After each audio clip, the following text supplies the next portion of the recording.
সম্মানীকে একটু তুলে দেওয়ার জন্য বিশ্ব সৌরভ দিয়ে দাও। উদয় কুমার, যিনি আজকে জীবনের ইচ্ছা শক্তি দিয়ে আজকে কোথায় পৌঁছেছেন, রাষ্ট্রপতি পুরস্কার পেয়ে আজকে তিনি ক্যানিংয়ে এসছেন।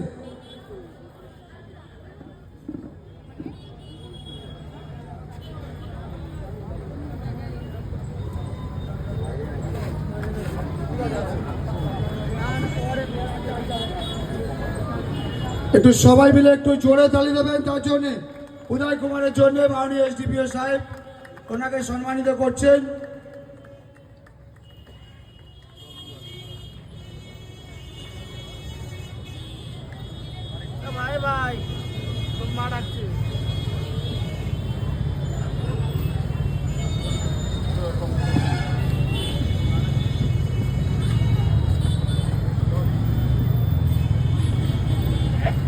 ধন্যবাদ। এটাকে একটু হেল্প করে দাও বিশ্ব, দাদাকে নিচে দিয়ে দেবে, এখানে রাখো। আপনার সঙ্গে কেউ আসলে তাকে দিয়ে দিন।